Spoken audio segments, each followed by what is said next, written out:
Hey, what's going on? Welcome to D+Pad Life. And today I want to talk about why it is so important that you replay your games, that you revisit the games. The games that left an impression on you, games that you really enjoyed, games that were fun, and it's good to go back to. Not just games like this, of the last gen and the current gen, but even further back, retro games. Right now, I'm going to be focusing on these two generations because these are the ones that are getting the most attention from me these days. So they're like the freshest on my mind as far as examples on what to dig into with this topic. But yeah, I think that replaying games isn't something that I hear discussed enough on YouTube. I watch my fair share of YouTube content. YouTube, I don't watch TV. I hardly watch movies at all. I don't have any subscription services like Netflix or Hulu or anything like that. YouTube is where I get pretty much all of my entertainment that's not me actively playing games myself.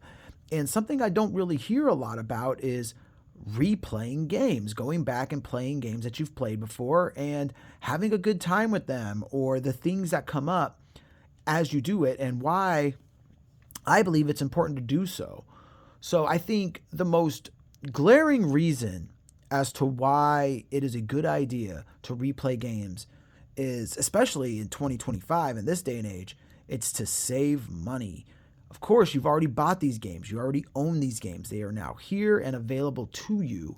Rather than going out on another hunt or going out and buying the latest and greatest game, you can instead just pick up a game, an old reliable, and play through it again and have a good time with it, right? I think another thing that this does is it actually utilizes your collection. Too often do I bear witness to and hear about collectors collecting all these games, and ultimately they just sort of sit on a shelf and they don't really do anything with them. And I just think that's kind of silly, right? I mean, to be fair, if you're going to really like collect hardcore and get your hands on a lot of stuff, you can only play so many of what games of what you have, right? Like at some point stuff's going to start slipping through the cracks and you're just never going to get around to it. But if you stay on top of it and focus on that backlog, you can actually do pretty all right for yourself. But yeah, the first two reasons are definitely it saves money and it actually utilizes that collection. You don't just have a collection for the sake of having one. I mean, it can be nice to look at, it can be nice to admire, it can be nice to feel that nostalgia and to go down memory lane, but also like I feel really good actually utilizing my collection and digging into it and re-experiencing a lot of these games.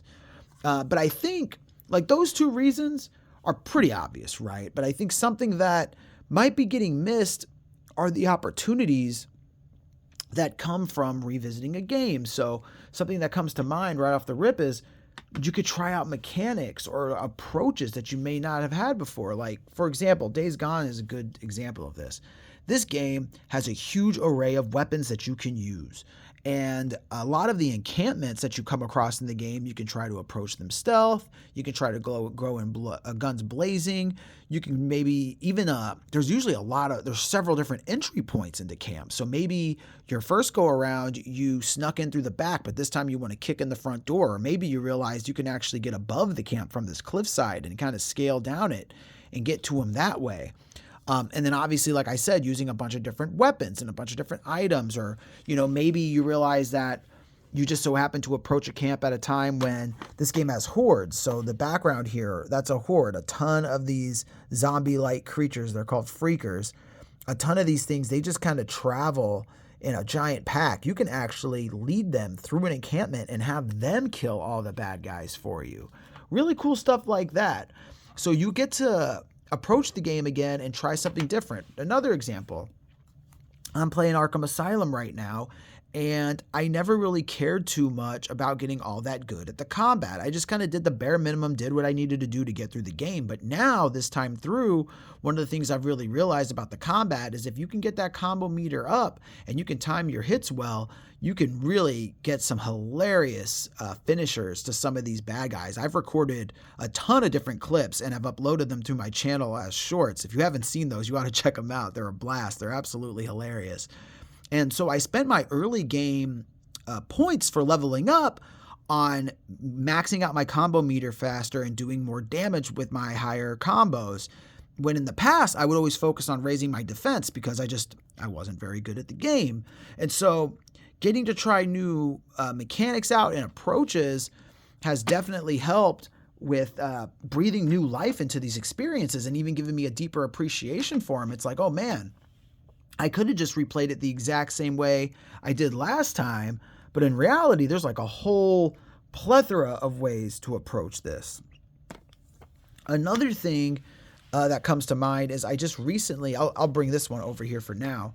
It's not the exact example I'm going to use for this game, but I was playing the original Resident Evil 2, the PlayStation 1 version. I was playing my GameCube copy. And what I realized is there was a whole room in that game that I had never seen before. A room that throughout my multiple playthroughs of that game, I mean, I've probably done about 20 playthroughs of that game, maybe more. I've never discovered that room before.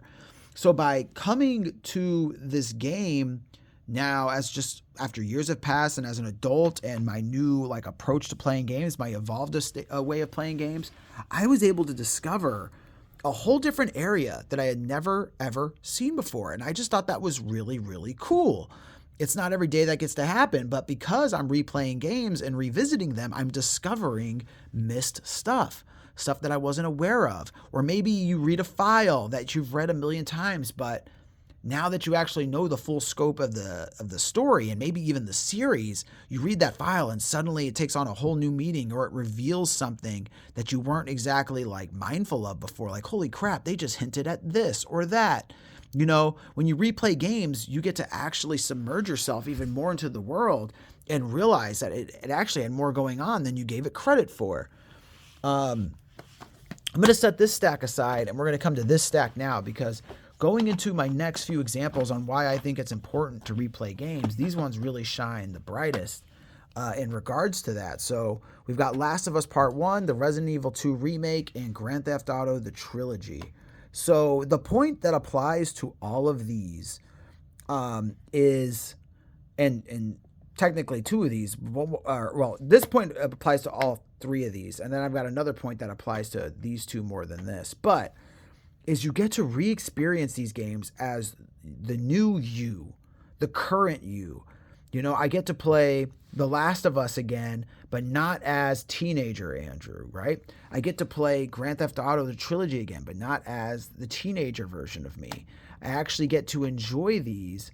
I said teenager, I guess more like young adult, but I get to enjoy these now as who I am today and how I digest media today and how I digest stories and gameplay and all of it, and see where they land. Do they land? Is it as good as I remembered it?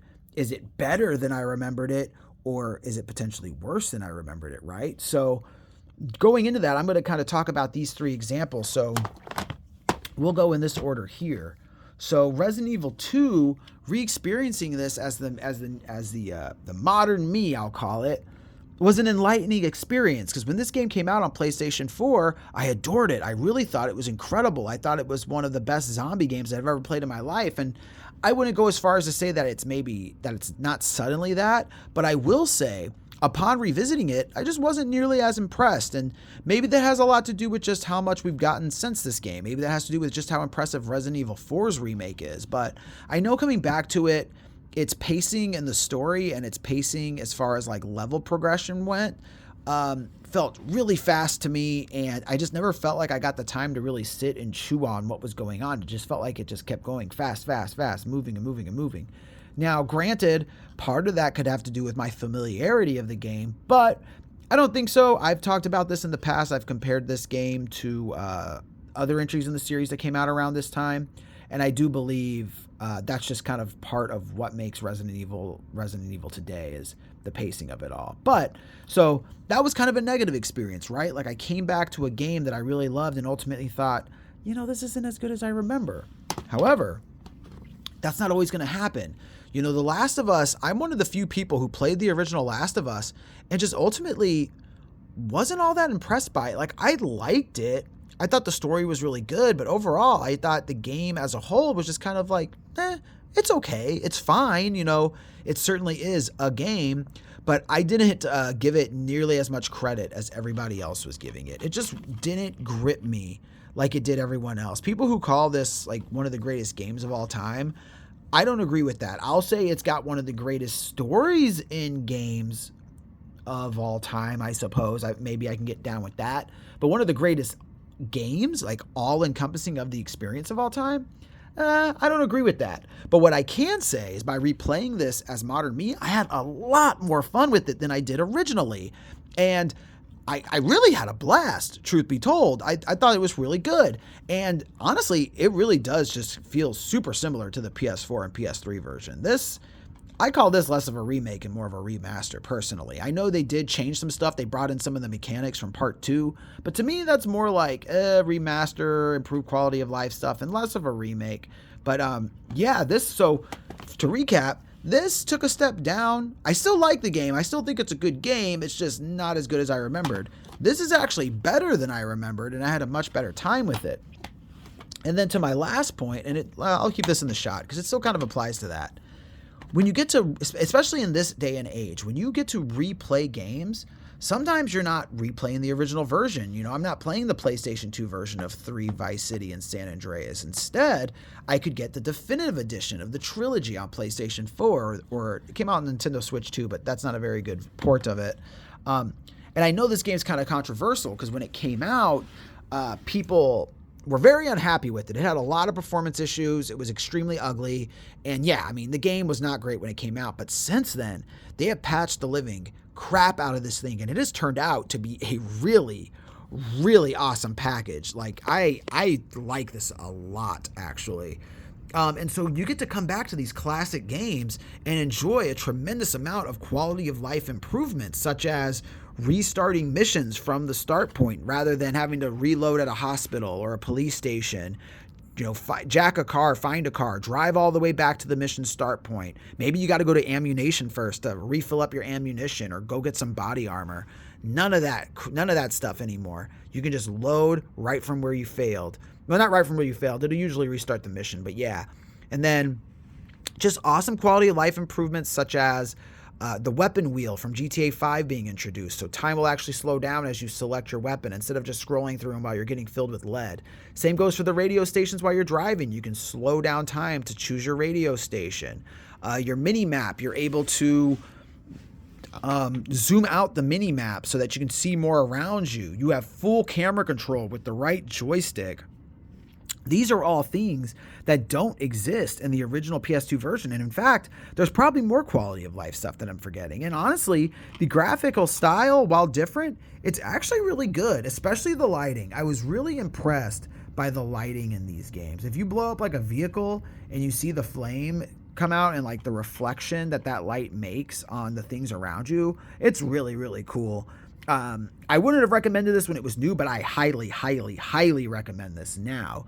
And because of my open-mindedness to replaying some games, I was able to experience these again. And so I think it just goes to show, like, don't sleep on replaying games. I think too often we get stuck in just wanting to play the latest and greatest or focusing on games that we haven't played before, whether that be eliminating a backlog or just this idea that, replaying games is pointless because I've already played them before. But in reality, do you just watch a movie once and never watch it again? Or a TV show? I don't think so. I think most people find movies that they like and they watch them from time to time. They enjoy them more than once. You know what I mean? And I think video games should really be given that same level of consideration.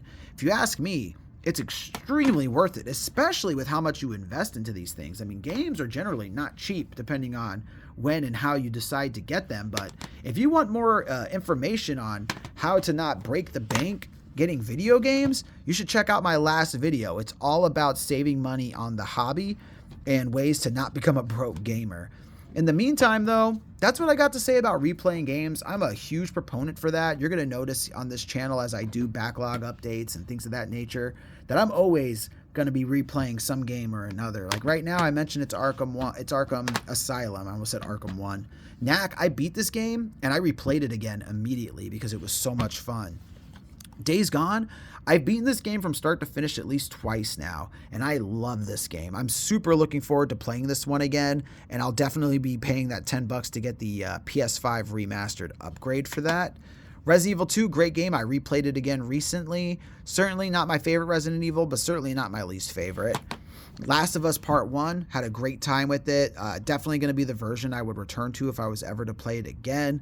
And really glad that I finally played it all the way through again as an adult so that I could see how it digested now. And yeah, man, it went up a few points for me.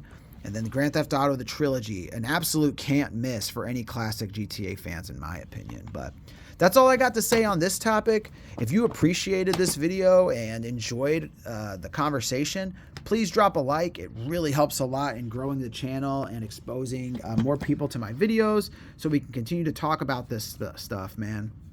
Thinking about talking about this stuff, speaking about that, drop a comment down below, man. I'd like to hear what you guys have to say or what you think about replaying games. Do you think it's just a big waste of time?